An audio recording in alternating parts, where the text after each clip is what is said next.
This is the tutorial for Tongues of Fire. I'll move that out of the way and get a little more light. And I'm just going to cut the clay bits in roughly the same size.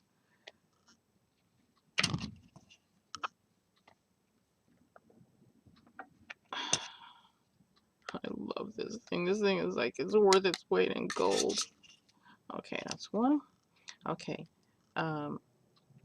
reds first.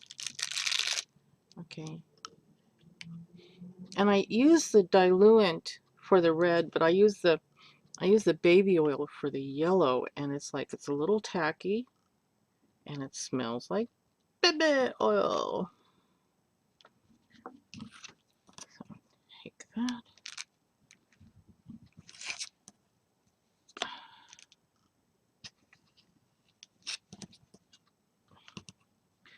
Now, looking at real fire, the white is really first, then the yellow, and then the red, and then it goes into black if it's at night. But I want to have those sort of like smoky trails that is this gonna make it? I want those smoky trails going into the black. Oh, just barely. And that's why I put the white next to the black instead of the white being at the core of the fire. And again, as I mentioned before, I started planning this tutorial before the wildfires started in Northern California. And so this Tongues of Fire tutorial is not because of those fires, mind you. It just was like coincidental. It's also one of my favorite little techniques that I don't see anybody doing, because what we're taking advantage of, let me show you. What we're taking advantage of is how polymer clay stretches.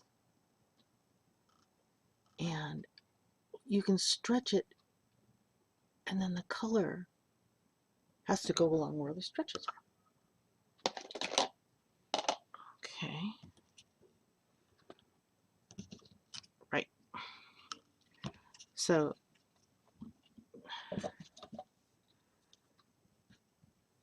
let's go. What is that? That's not half an inch. That's like, I guess I could measure if I, what do we have? What do we have here?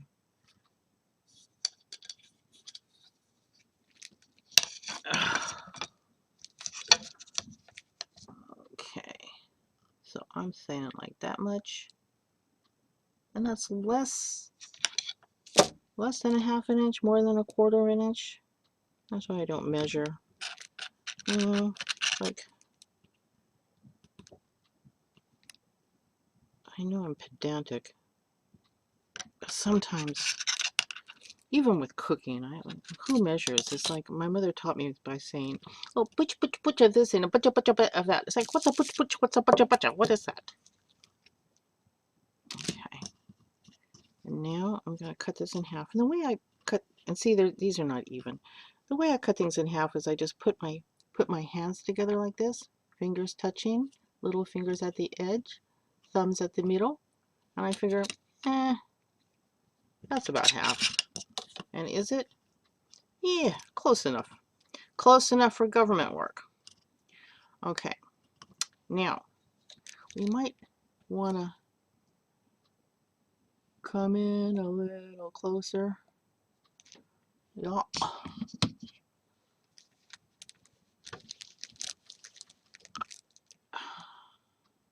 I'm still goofing around with this setup, you know. There we go. Okay. So you put the strips with the colors going in the same direction. So black on this, black going to red, black going to red, black going to red, black going to red. this, and like this. Okay. Mush them in so they stick tight. Okay. Then, yep, oops. Then you bend. Turn and bend. It's not going to happen all at once. Nothing does.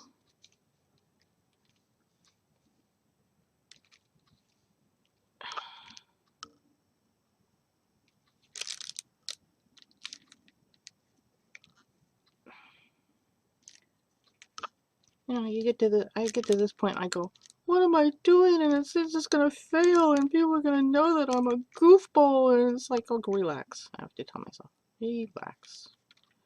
Don't want to get no air bubbles in there. It's kind of hard to do this. I'm looking at the monitor while I'm trying to look at this thing here. Okay, some people say, that looks like a swastika. Oh, swastika used to be a peace sign in other cultures like China and stuff. To me, this is more like a pinwheel. Okay. Fist of Doom.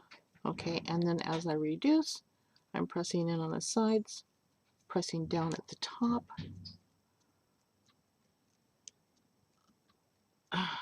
If you're doing this with a larger ball of rice, you'd be making onigiri, which I can't eat anymore because I'm doing keto and I'm not eating any rice. I'm not eating any rice or any grain. Me being a dyed-in-the-wool carbaholic and sugar fiend. But as some of you may know,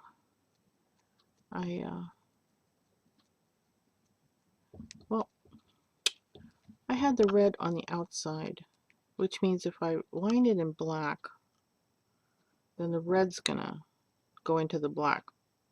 Like I said, I didn't want, well, let's do it that way, because the other one that I made, has the white going against the black and the red on the inside. So we'll just see. We'll see how this goes. Lord knows this is not an exact science. And the reason why you want to press down as you press in is because if you don't, you get what's called a dog bone, where it's like thin in the middle.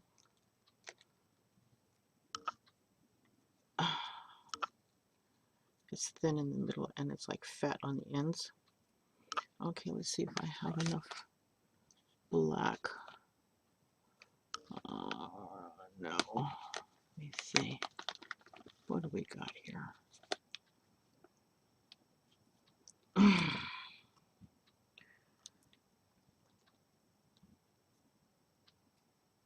Well, I'm going to have to do a quick press. Okay. We're going to pause this here.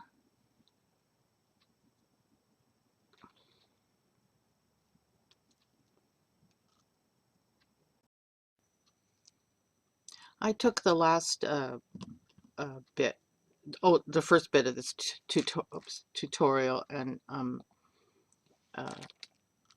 loaded it into my video editing. It's NCH Video Pad is what I use. It's really inexpensive. And it worked, you know, because I hadn't used anything from this particular webcam into that particular software in a while. Okay, so I decided, since I wanted white going through, going into the black, like smoke, I decided to grab some of the white clay and press it. And it is also, I think, I don't know if this was baby oil or what, but anyway, it is like very loose, very tacky. Okay. Now, I don't know if you guys remember, but it's worth repeating.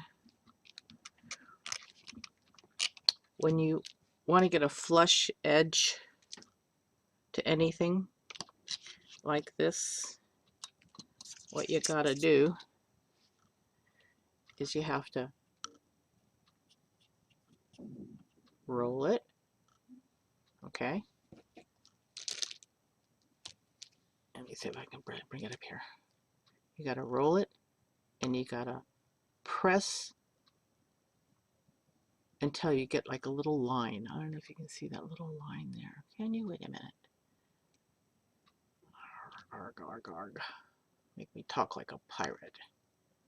I don't know if you can see that little line in there.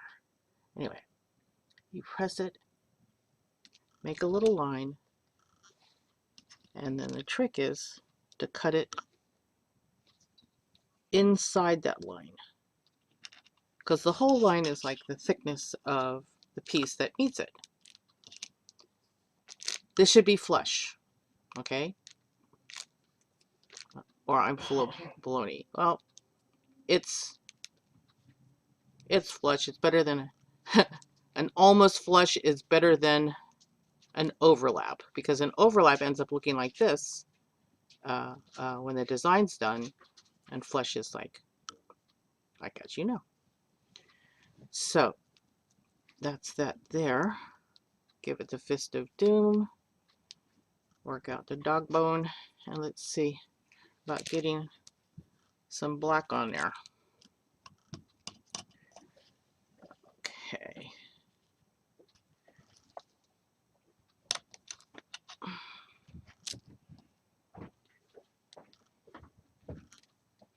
So you see how I lay my tissue blade against the cane? So I know that that line should be straight.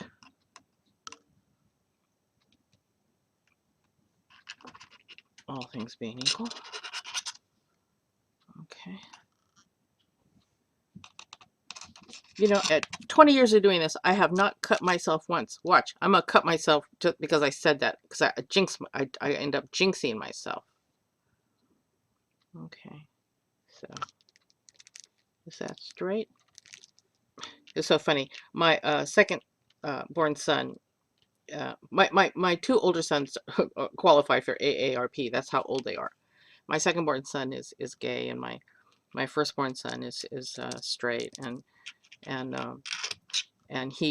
he's supportive. My oldest son is supportive of his brother, and so they went to a gay pride celebration, and my oldest son's t-shirt said, I'm straight but I'm not narrow. And then my gay son's t-shirt said, I can't even march straight. And I thought, well, those are my boys. That's the kind of humor. Okay, let's see. Make a mark, make a mark, make a mark. Can we see the mark? Oh, cripe. Yes, we can. We can see the mark a little bit right there. Right there. Okay. Remind me to wear my reading glasses when I do this, because I'm getting old and my eyes are getting old, and I'm over here squinting like a crazy person. You know what happens when Japanese people, I'm half Japanese, and I have very Japanese eyes. You know what happens when Japanese people squint? They go blind. You can blindfold me with dental floss when I'm smiling. Okay. Now, let's make effort to reduce this. So I'm going from the center and I'm pressing out towards the edges. Press in so we don't get them dog bones. Okay. You see how it's sort of like poofing out like that? I'm going to press it back in. Sort of looks like 3 Mile Island now. There's nuclear reactors. Okay. nuclear power stations, not nuclear reactors. I'm not quite sure what they're called. Okay, now I'm going to stretch. And remember, this was old clay that had been rejuvenated with baby oil and translucent liquid sculpey and diluent. But the baby oil seemed to work the best. See, that's a dog bone. That's what they call a dog bone in polymer clay circles. But we don't waste those. We toss them in the chop and toss pile. See, the design is got a little crazy. Here we go. That's a start. I put this in the chop and toss pile. Yeah. Okay. Do the same thing for the other end. Ooh, nifty. Okay, now if we can do this. Okay, I'm just gonna cut off a slice, and what I'm doing is I'm pinching it. Pinch, pinch, pinch, pinch, pinch. Even that is a fun little design. It's like reminds me of Chinese patterns and swirls and stuff. Okay, now this is a clay shaper. This is a color shaper. This is a clay shaper. Clay shapers do like little more, the smaller ones make a more delicate designs, and the larger ones move around large bits of clay. Do not use a small thing for a big job because those tips do fall off. And as far as tools go, because you know I like my cheap tools, clay shapers and color shapers ain't cheap.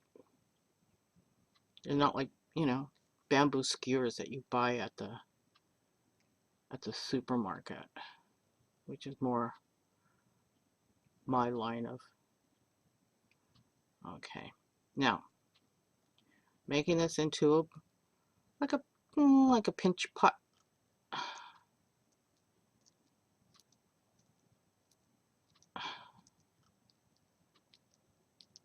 Let's see, when you stretch the clay, the color stretches with it, and that's why this is such an interesting technique to me anyway. I think it's interesting. Okay, so what I'm going to do is I'm going to take a little bit of, I'm going to just take a little bit of scrap clay. Let me grab what I have here.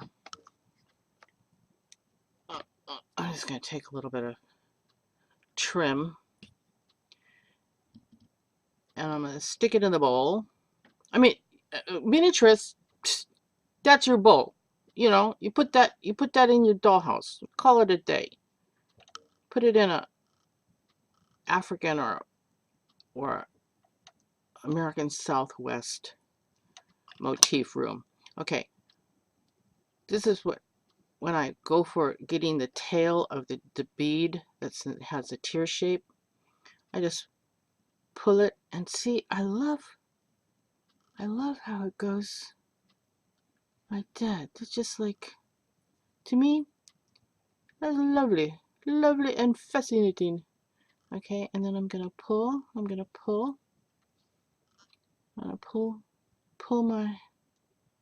my designs up. See, we get these like beginning of the flames. Wish I had a song right around now. Okay, now I'm gonna grab another little piece of scrap, make it into a little teardrop. I'm gonna stick it in here, and then I'm gonna cover so the black meets the ends.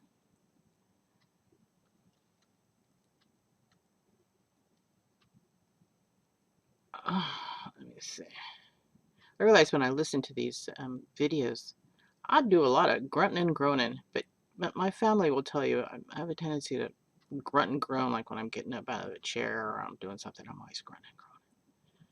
but then I'm just starting to notice it more on my videos. Oh, there we go. There it goes.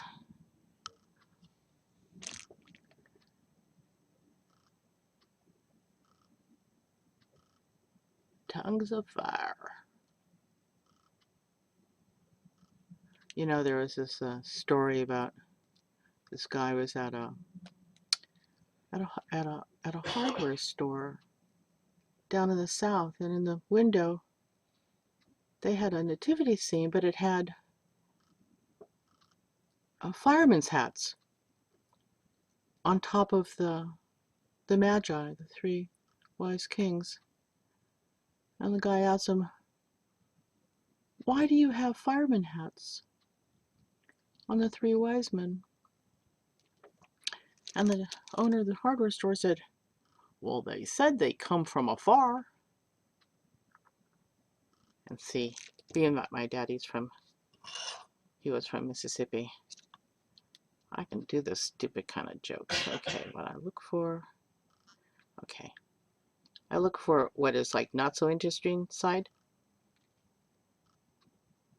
And then oops, and I roll it, because that's where I'm gonna string this thing.